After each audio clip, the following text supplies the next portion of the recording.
tous. Aujourd'hui, nous allons lire un verset Srimad Bhagavatam.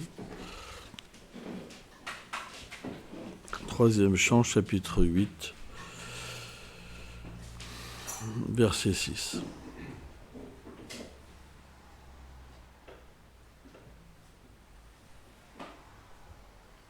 Om Namo Bhagavate Vasudevaya.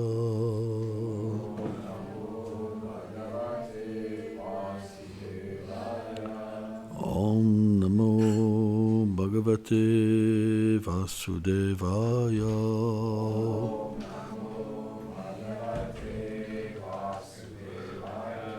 Om Namo Bhagavate Vasudevaya.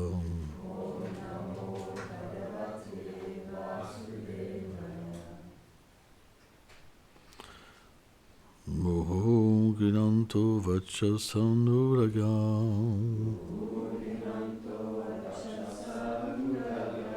Skalat Padam Nasyam Klitanitakya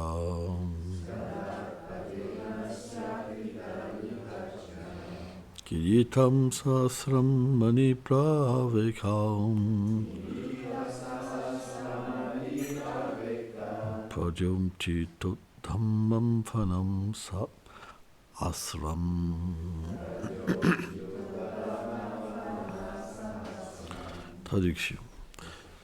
Les glorieux sages qui connaissaient les exploits du Seigneur les louèrent à plusieurs reprises par des mots dont les syllabes vacillaient à cause de leur dévotion.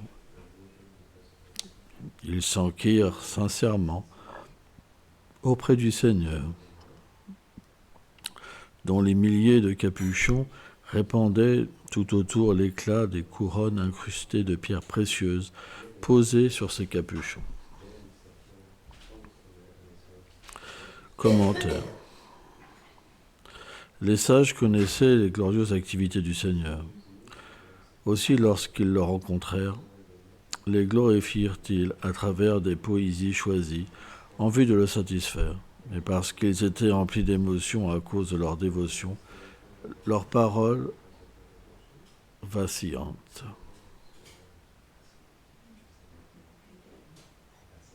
Leurs paroles étaient vacillantes. Faut le noter, ça. Ah.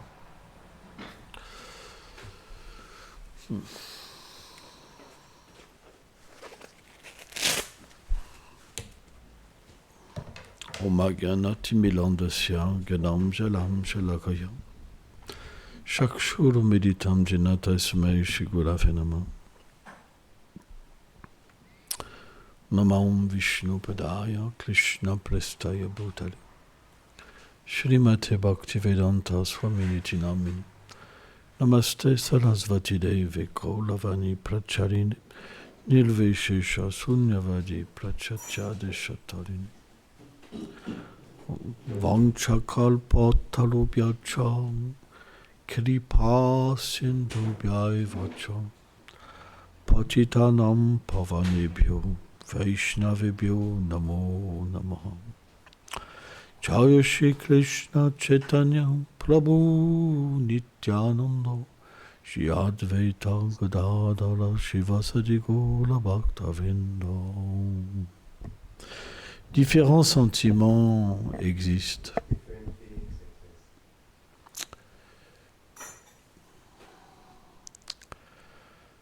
Selon les formes spirituelles que les dévots du Seigneur ont.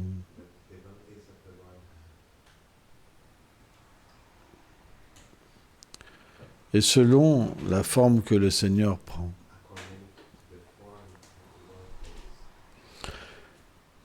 Plus les opulences du Seigneur sont présentes, et plus les dévots glorifient ces opulences. Ce que l'on voit, ce qu'on le ressent, c'est la chose qu'on exprime.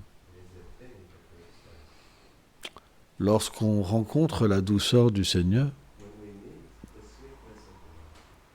alors cette glorification s'opère différemment.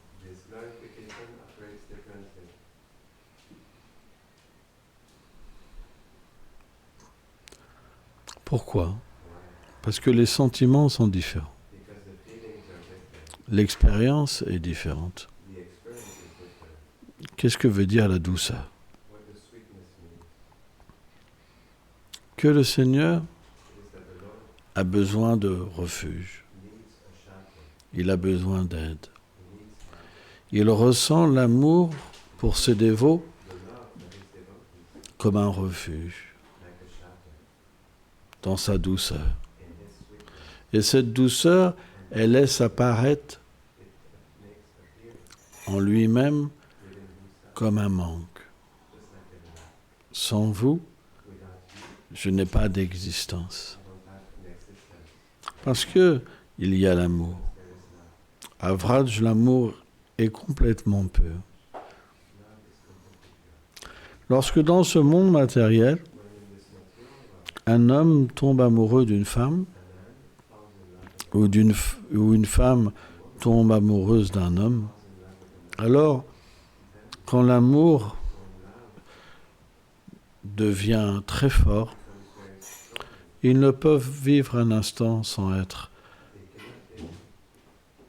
l'un avec l'autre. Mais ça, c'est comme un reflet perverti, parce que c'est tout petit. L'âme est infime. Donc l'amour que ressent l'âme, qui est conditionnée, qui est imparfaite, pour une autre âme qui est imparfaite, est un amour imparfait. C'est pourquoi il amène énormément de complications et de souffrances. Mais dans le monde transcendantal, qui est la vérité, l'amour existe. Mais il est si élevé et sans limite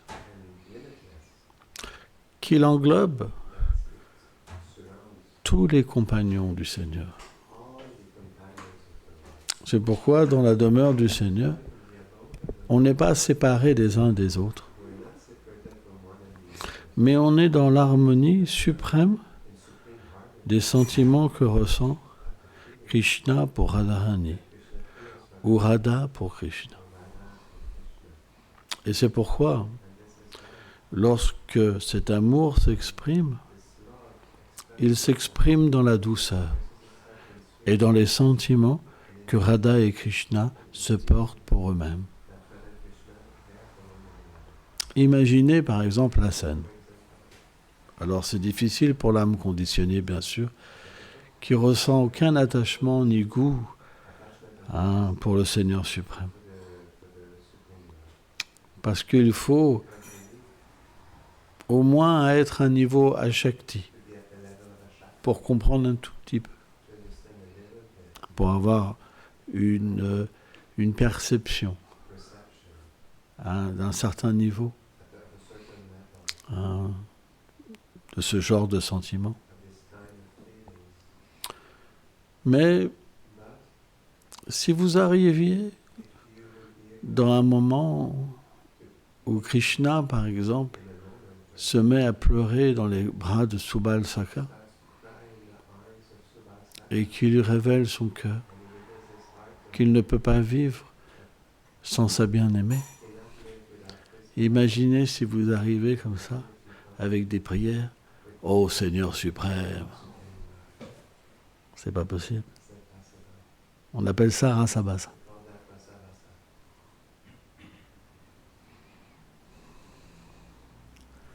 C'est pourquoi, dans certains divertissements, comme lorsque Krishna soulève la colline Govardhan, on voit de quelle manière Krishna manifeste des pouvoirs. Une montagne qui est énorme. Il la porte sur son petit doigt. Pendant 7 jours, sans dormir, sous cette colline il y a des vallées merveilleuses, avec des joyaux partout, des arbres à souhait, des oiseaux qui chantent. Mais personne ne se rend compte de rien, parce que c'est la douceur. Personne ne peut voir cette puissance. Au contraire, ils vont même penser que Krishna a mal au bras, ils vont lui masser le bras, ou les pâtres, ils vont porter avec les bâtons la Kalinga Govardhan, en pensant qu'ils sont en fait plus forts que Krishna.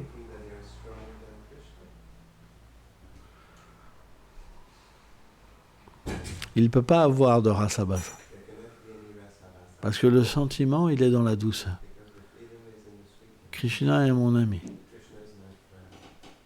Même on voit que dans des régions où l'opulence commence à apparaître, par exemple à Dwarka, où Krishna peut manifester 4 bras, même dans des relations amicales, Arjuna, il pense que Krishna, il ne peut même pas se défendre tout seul. Alors que lui, il peut vaincre des armées entières. Donc il y a cette forme aussi de douceur, où il pense que le Seigneur suprême, celui qui est l'origine de leur force, il est sans force. Et on voit quand Arjuna a manifesté quand Krishna a manifesté cette forme universelle. Alors bien sûr, Vishwanath explique qu'il a donné des yeux divins inférieurs. Parce que Arjuna, dans cette relation éternelle avec Krishna, il n'a pas la possibilité de voir cette forme inférieure.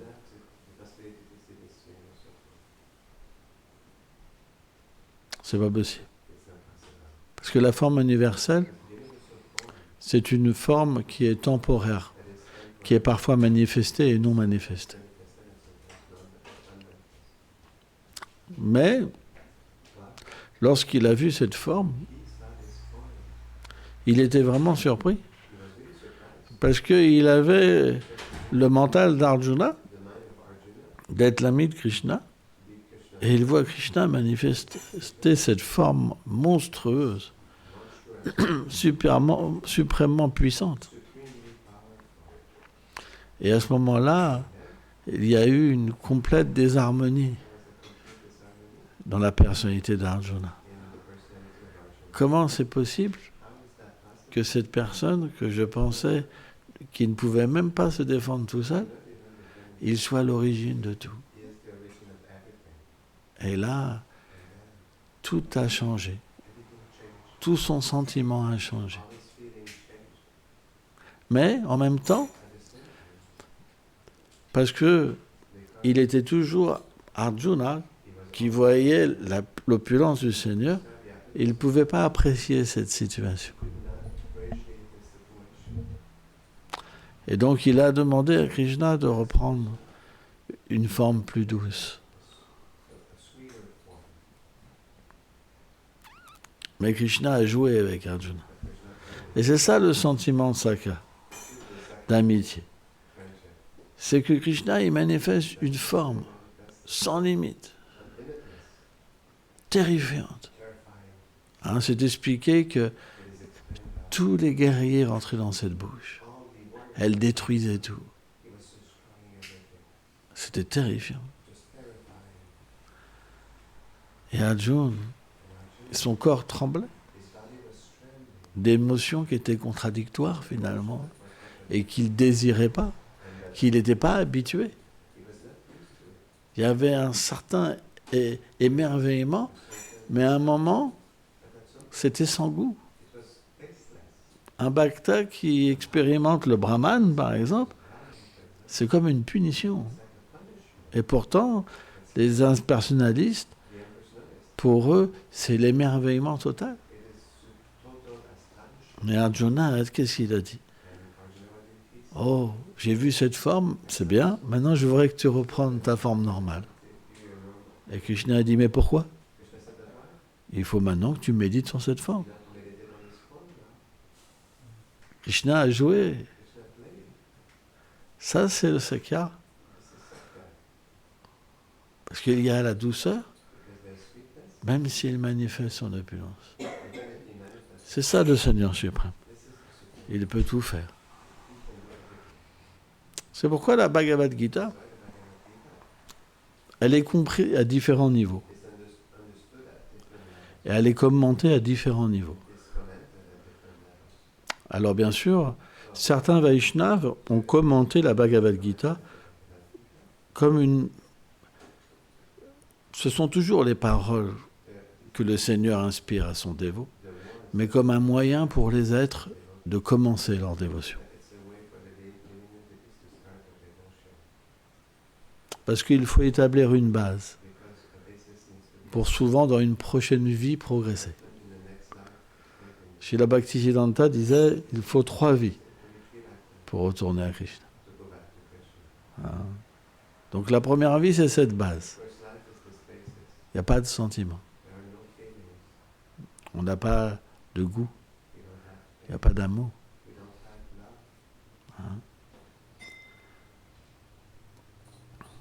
On pense à voyager extérieurement, d'aller dans un temple, dans un autre temple.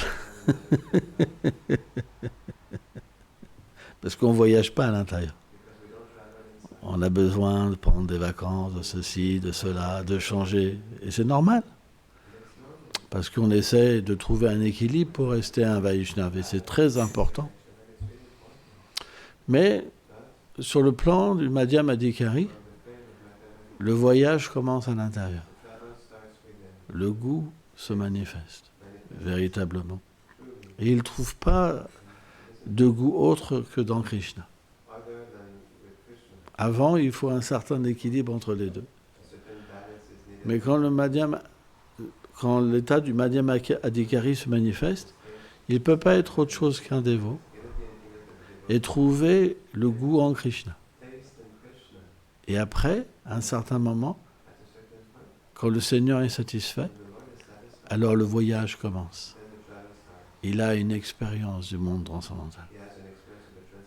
Il peut méditer. Il peut entendre. Il peut voir d'une certaine manière. Et comprendre sa réalité. Or, à ce moment-là, il peut comprendre des paroles plus avancées. Par exemple, des commentaires comme Srila Vishvacharya Thakur, où il parle de ce jeu qui existe au moment de la guerre totale, qui a duré 18 jours. Et si mes souvenirs sont bons, c'est 650 millions de personnes qui sont mortes en 18 jours. Comment c'est possible? Vous comprenez? C'est parce que c'est des êtres divins qui se battent. Cette bataille-là, elle n'est pas matérielle, comme la Seconde Guerre mondiale, comme la Première Guerre mondiale. C'est des guerres où le Seigneur vient pour se divertir. Donc les êtres qui viennent, c'est des demi-dieux, les associés éternels du Seigneur, et ils manifestent ce qu'on appelle un divertissement. Et ce divertissement, quand il finit, il se manifeste dans un autre univers. Il est éternel. C'est pas matériel. Et ça, c'est quelque chose que les êtres n'arrivent pas à comprendre. Parce que la guerre, ça peut pas être amour. Pourtant, Srila Prabhupada explique, quand Bhishmadev tirait ses flèches sur Krishna, il les lançait comme si Cupidon lui-même tirait ses flèches. Et Krishna, elle rentrait dans son corps. Il y a du sang qui sortait. Pourtant, le Seigneur a un corps éternel. Mais ce Seigneur-là, il manifestait une beauté particulière. Il était de plus en plus beau au fur et à mesure que Bhishmadev le transperçait de ses flèches. Et Krishna ressentait directement l'amour que Bhishmadev ressentait pour lui.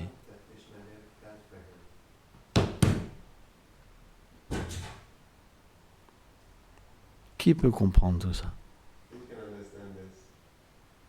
Si vous leur parlez de flèches, ils vont dire, ça c'est l'illusion.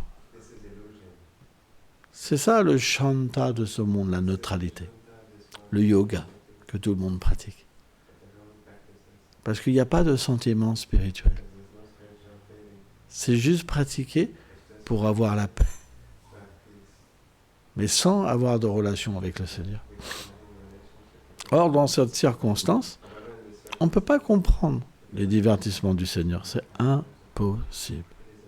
C'est pourquoi devenir un dévot, c'est très compliqué.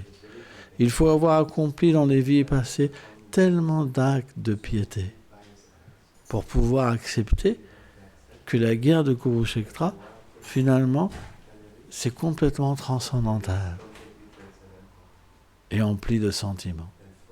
Ce n'est pas possible autrement. C'est pourquoi différents commentaires existent, comme différents niveaux de miséricorde que le Seigneur accorde aux êtres vivants. Quelqu'un qui commence, il ne peut pas comprendre celui qui est au milieu. Et celui qui est au milieu, il ne peut pas comprendre celui qui est arrivé au bout. Donc, celui qui est au bout, parfois, par l'influence du Seigneur suprême, alors il parle pour ceux qui sont au début, ou ceux qui sont au milieu, ou ceux qui sont pour les plus élevés. C'est pourquoi toutes sortes de commentaires existent. Mais si vous n'avez pas la qualification, et vous lisez le plus haut, ça n'aura pas le bon effet. Parce qu'il manquera la base. Et vous penserez que vous serez élevé spirituellement. Et vous développerez de l'orgueil. Jamais vous pourrez entrer dans les divertissements du Seigneur. C'est impossible. C'est pourquoi on doit apprendre la base et graduellement étudier avec ce sentiment qui va venir nous chercher comme une miséricorde, d'étudier et après des commentaires qui sont de plus en plus internes. Mais pas tout de suite.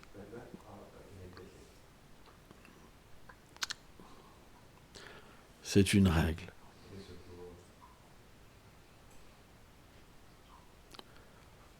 On ne peut pas par nous-mêmes développer l'amour de Dieu. C'est par l'attitude de service et par la miséricorde des Vaishnavas lorsqu'ils sont satisfaits de notre attitude que les sentiments viennent et que la réalisation vient. C'est pourquoi lorsqu'on étudie la vie des Vaishnavas, lorsqu'on étudie le Srimad Bhagavatam, alors toutes ces qualités graduellement vont venir en nous. Et on va pouvoir progresser. Et être plus sérieux dans notre vie spirituelle. Mais si on n'étudie pas, si on ne pratique pas, si on s'associe avec des personnes qui n'ont pas de sentiments, qui sont dans l'illusion, alors ça prend plus de temps, même plus de vie. Il faut en être conscient. En ce moment, s'il vous plaît.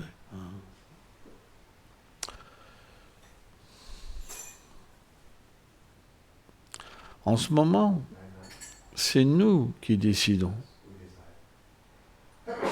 qu'est-ce que nous allons devenir et le sentiment que nous allons développer. Et parfois, le maître spirituel, il est obligé de reprendre son disciple. Il lui dit, si tu continues comme ça, tu n'iras pas jusqu'au bout. C'est même pas sûr que tu resteras un dévot dans cette vie. Parce qu'il voit. Tu vis pour toi. Pas pour Krishna. Pas pour ce dévot. Donc, à un moment, tu ne pourras pas rester. Parce que là où il y a les dévots, là où il y a Krishna, là où il y a le monde de Krishna, tout le monde ne vit que pour Krishna. Et à un moment, on ne pourra pas rester. C'est pourquoi il faut faire le bon choix. Et pas rester, comme on dit, à l'extérieur du pot. S'il y a un pot de miel, il ne faut pas lécher le pot. Hein? Mais par nous-mêmes, on ne pourra pas ouvrir ce pot. Parce que ce n'est pas du miel ordinaire. C'est le miel qui sort des beaux pieds pareils au lotus de Shri Guru. C'est l'attitude de service qui fait qu'on peut voir le pot et que le pot s'ouvre et qu'on peut devenir comme une abeille et entrer dedans pour le goûter. Mais pas par notre propre force. Et on peut le voir. On peut voir notre propre tricherie. Parce que jour après jour, on ne fait pas l'effort. Et on ne progresse pas. Parce que on est comme bloqué sur notre fierté. On pense qu'on est bien. On ne pleure pas. On est dans une forme d'illusion. On refait la même chose dans la maison de Krishna. On reprend nos aisances, notre indépendance, nos habitudes, on veut le respect, etc. Et on ne progresse pas. Et on souffre de ça. Alors si la miséricorde est là, on s'en rend compte. On ne peut pas rester insensible. Et cette souffrance-là, il faut qu'on trouve une solution. Parce que sans ça, on va s'en aller. Elle va nous pousser à partir. Donc,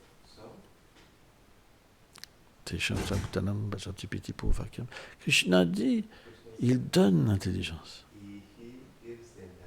Mais à celui-là qui a la bonne attitude, il va lui faire comprendre ce qui ne va pas dans son attitude. Et à ce moment-là, quand on sent cette proximité avec le Seigneur, on devient attaché à lui. On développe un goût supérieur. Et à ce moment-là, on va travailler sur nous-mêmes. Et graduellement, puisque Krishna va de plus en plus réciproquer, notre travail sur nous-mêmes, il va nous amener jusqu'à la destruction totale de toutes les imperfections qu'il y a à l'intérieur. C'est ça le chemin de l'amour. Hein, c'est quelque chose qui est très important. Mais lorsqu'on va arriver sur ce chemin de l'amour, on va pouvoir comprendre les émotions des dévots, le langage du Bhagavatam, cette miséricorde qui accompagne graduellement le dévot jusqu'à la perfection. Et on va comprendre la position merveilleuse de personnalités comme Prabhupada, qui viennent du monde transcendantal, pour pouvoir distribuer cette miséricorde, mais d'une manière comme un docteur. Un docteur, il voit le patient. Je vois la maladie. Je vois la maladie. Je vois la maladie. Il voit toutes les maladies. C'est ça le docteur. Lui, il dort pendant la classe. Hein.